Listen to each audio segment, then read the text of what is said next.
'Di ba po nito pong, lumabas siya, nitong huling, lumabas siya sa kay Maharlika na channel, medyo out of ano, out of talagang out of this world yung kanyang mga pinagsasabi. Ewan ko kung bakit sinasabi nila napakatapang daw nito, ano daw, napaka galing daw ng babaeng ito.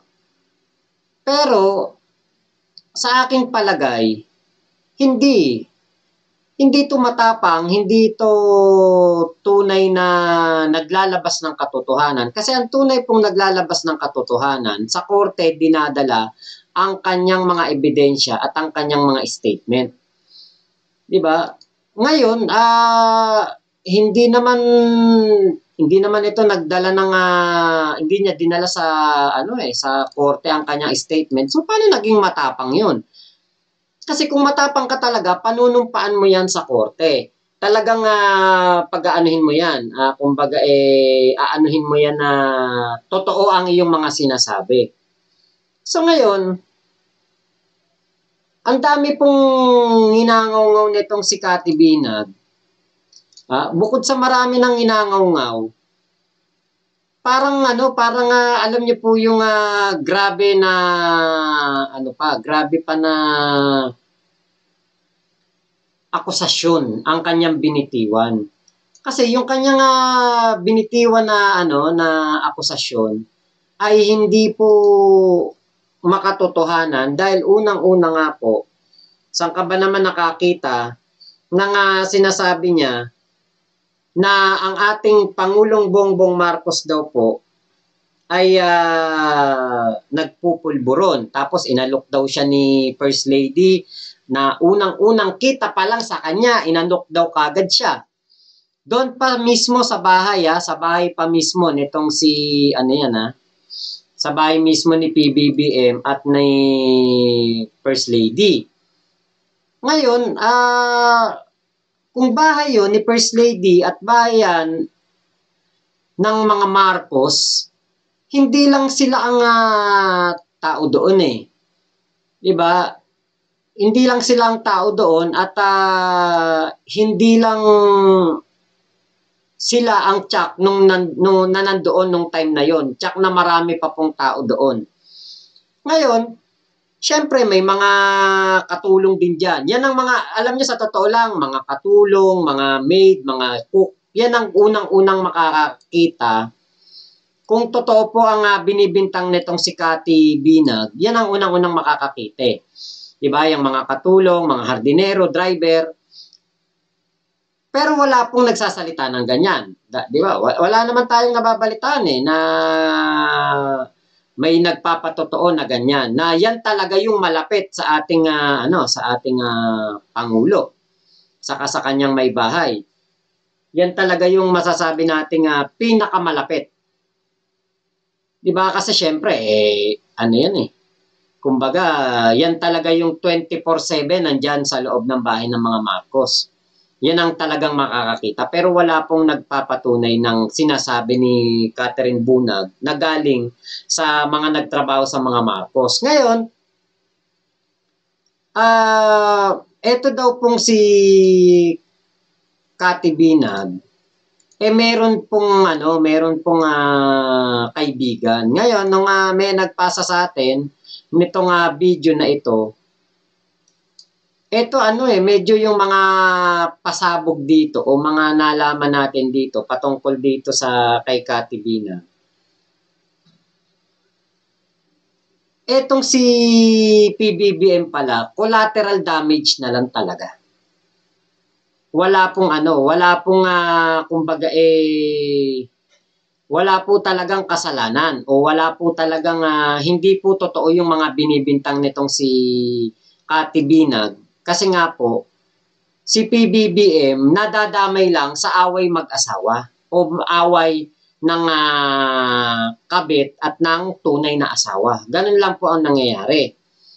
Hindi po talaga si PBBM ang target nitong si Kati Binag. Nadamay lang. Pero dahil nga po, syempre, marami pong mga masasamang kumbaga mga masasamang loob diyan, masasamang tao na gusto pong pabagsakin ang pamumuno ng ating Pangulong Bongbong Marcos, siguro nakumbinsin nila tong tao na ito para sirain etong si PBBM din, idamay na din.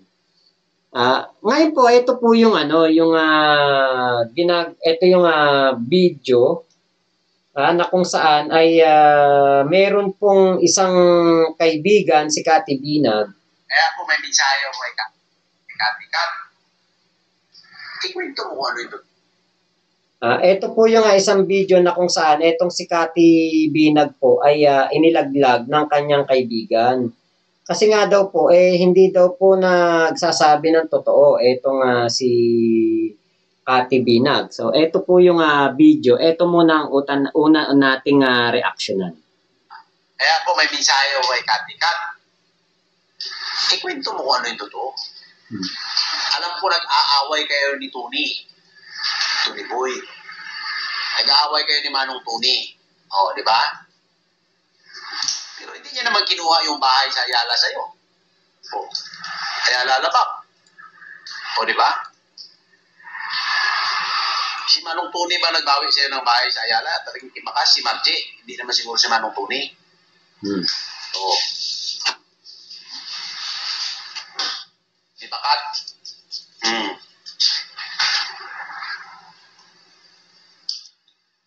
Alam ko, Kat, ang target mo dyan una-una na wasakin, si Manong Tony.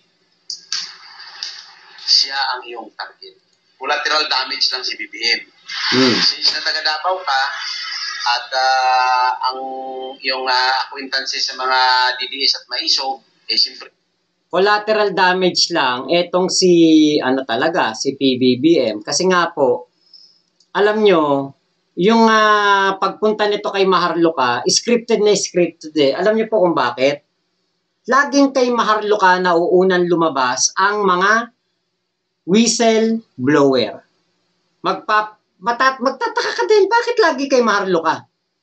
Sino ba ang gumaganap na media dito sa Pilipinas? 'Di ba ang SMNI? Pero mapapaisip ka, bakit laging ang nauuna ay doon sa parte ni Maharlika? Laging kung meron pong whistleblower, merong maglalabas ng issue, laging ang nauuna ay si Maharlika. Nauunahan pa ni Maharlika ang SMNI.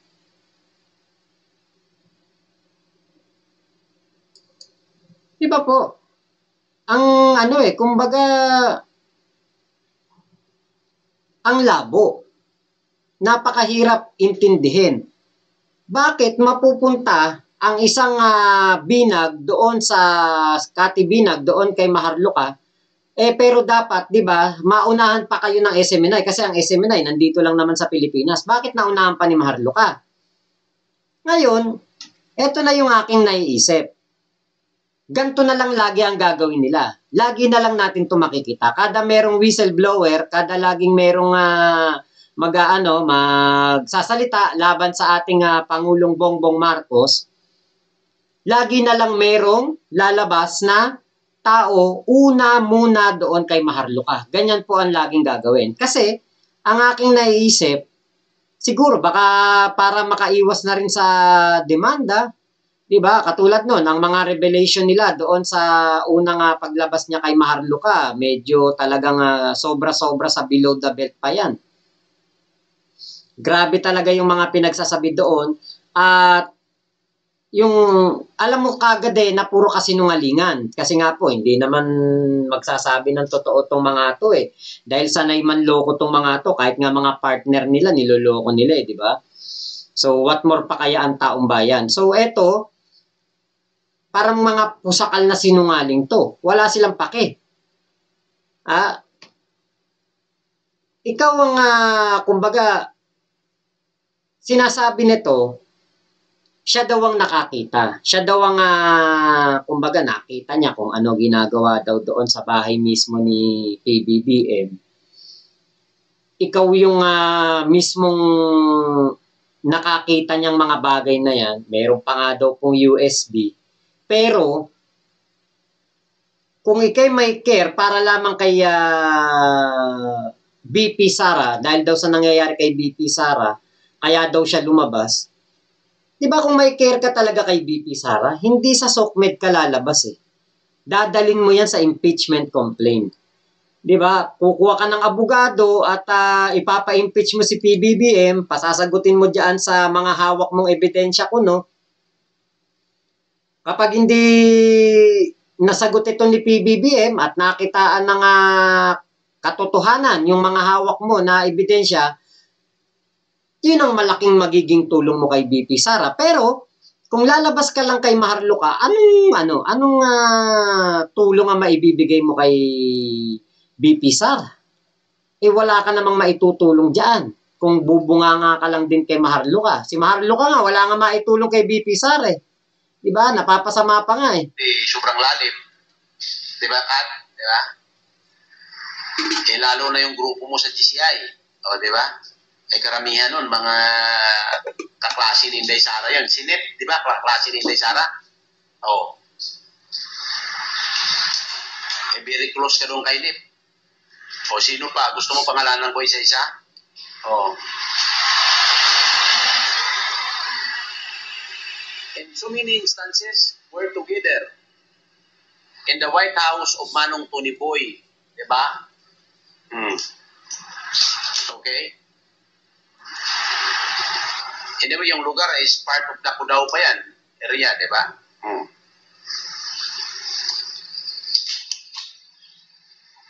Nag-host kayo ng party madalas. Ini-invite nyo kami. Oh. So, nag-host ng party, ini-invite nyo kami. Pero sabi nitong si Kati Binag, nililigawan daw siya or madalas lang daw siyang maligawan ng mga makapangyarihan at mayayamang tao.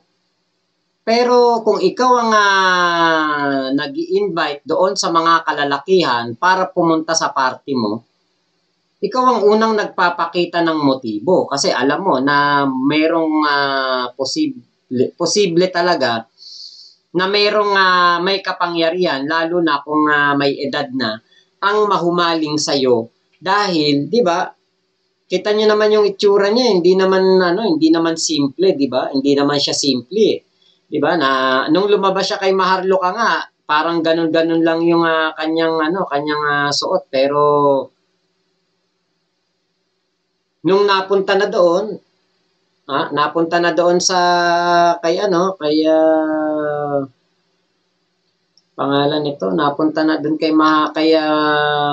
Badoy sa SMNI, nag-improve di ba? Nakita niyo naman siguro yun, talagang umayos ang suot, umayos ang kanyang forma, naging hindi siya simple talagang nagpapaka-simple siya, pinipilit niyang maging simple, pero lumalabas talaga yung parang glamorosa siya, na parang natural niya. Yung parang, alam niyo, parang bida-bida, paganda, di ba? Yung parang nagmamaganda. Ganun ang dating ng kanyang tingin ko sa kanya, hindi yung simple lang. Talagang nagpapaganda to at gustong mapansin. I know the story. Huwag ka magpagamit ka. Sarap-sarap na ng buhay mo. Ang laki-laki naman ang napakinabangan mo kay Manong Tony. Huwag na ganun. Tama na yun. Kung naghiwalay kayo at ayaw niya na, siguro, nagising siya sa katotohanan na kailangan niya talaga balikan si Margie. Diba? May mga anak sila eh. Wala naman kayong anak ni Manong Tony. Huwag mo nang anuhin yung Kat. Huwag kang magpapagamit sa politika, Kat. No? Magkakaibigan tayo. Ako, this is friendly advice. Huwag kang magpapagamit yan. Masisira ka dyan. Tahimik na buhay mo. Sarap ng buhay mo. Huwag mo nang sirain yan. Mahalin mo na lang yan yung bagong partner mo. Ayan. Pag-alaya. Sobra. Alam mo, Kat, ang galing mo kasi magmahal, di ba? Ayan, may bago ng partner, ba't hindi na lang manahimik? Hindi na lang mag-focus dun sa bagong partner, di ba? Bakit kailangan pa na mag-ano diyan, maglabas-labas pa kay Maharlika, 'di ba? Alam mo yung ibang ang tao, ang gusto nila tahimik na buhay para sa pamilya. Ikaw naman, ang gusto mo magulong buhay, tapos ang dahilan mo para rin sa pamilya. Paano magiging tahimik ang buhay mo niyan kung pumasok ka sa magulong mundo ng DD sheet na ang puro mga tao diyan na pinagtatanggol ay kriminal. Unang-una, pinagtatanggol diyan si Kibulok, kriminal. Si Bantag, kriminal. Si Tebes, kriminal. Si Digong, malapit-lapit na rin to na maging kriminal dahil huhulihin na ito ng ICC. Diba? Yung kumbaga ang ina na talagang gusto niya ng tahimik na buhay, hindi papasok sa gulo. Yun ang katotohanan yan. Kung ikaw ay isang ina na ayaw mo ng magulong buhay, hindi ka papasok sa gulo. Pero eto, sinasabi niya, kaya daw siya lumabas ay para kay BP Sara at para daw sa kanyang pamilya. Saan banda yun? Parang ang hirap intindihin kasi kung para ka talaga sa pamilya mo, bakit ngayon nagugulo pamilya mo? Diba? Wala namang nakakakilala sa'yo. Wala namang, hindi ka namang kilalang tao. Hindi ka naman popular. Wala nga nakakakilala sa'yo. Out of nowhere. Lumabas ka na lang bigla. Tapos nagpakilala nga ex ni TBF. Nagpakilala nga ano ba yun? Kung ano yung mga sinabi niya dun sa interview kay Maharlika. Pero ang punto dito, kung gusto mo talaga ng tahimik na buhay, tahimik na na kumbaga yung nangyayari sa buhay mo, hindi ka lalabas dyan at magbubunga nga ng patungkol dyan sa Polvoron video o vision ni PBBM ko, no? Kasi napakalabo napakalabo po talaga, hindi po posible yung mga inilalabas mo. Tapos ngayon, mayroon ka palang bagong partner, ba't hindi ka na lang mag-focus dyan sa partner mo? Ano yan, kinukonsinti ka ba ng partner mo dyan sa ginagawa mo? Di ba parang ang pangit naman, sagwa naman. Nakakaladkad yung personal life mo. So, hindi yan para sa pamilya kasi nagugulo nga yung pamilya mo Oo, di ba? Ikaw naman sabi mo, tanga ka sa pagmamahal. Sa totoo lang, ang galing mo magmahal Maganda ka, magaling ka magmahal. Pag nagmahal ka, all out Di ba? Sinisigaw mo panungkat. Dinig na dinig ng dalawang tainga ko sa harapan ko pa, sinisigaw mo. Yung medyo, alam mo na, di ba? Pagka nagsasyat yung tao, di ba? At gumaganyan. Nagmamaoy. Anong sigaw mo? Matindi yung sigaw mo kat noon. Nangingiti nga ako Sabi ko, sana lahat ng babae katulad mo. Diba? May sigaw ka nun Tungkol kay Manong Tony Boy. Diba, Kat? Hindi ko na sabihin dito kasi personal na yung Kat. Pero tungkol yun sa pagmamahal mo sa kanya. Kaya, grabe. Hindi, ang mga babae naman umaarte lang minsan yan na mahal nila yung lalaki pero ang gusto lang pala mapirahan, di ba? Kahit sa mga teleserye naman nangyayari yan nakikita na natin yan noon pa, yung mga babae kunwari mahal na mahal yung lalaki, di ba? Sa linlang nga sa istorya nga ng linlang, manood ka lang teleserye, dami mo makikita dyan, ganyan ang arte ng mga babae na artista Diba? Sa kwento. Pero nangyayari talaga sa totoong buhay yan na ganyan. Kaya baka arte-arte lang yun. Kunwari merong mahal na mahal. Pero ang mahal talaga yung pera ng lalaki. Diba? Linlang. Yun ang bagay dito, linlang.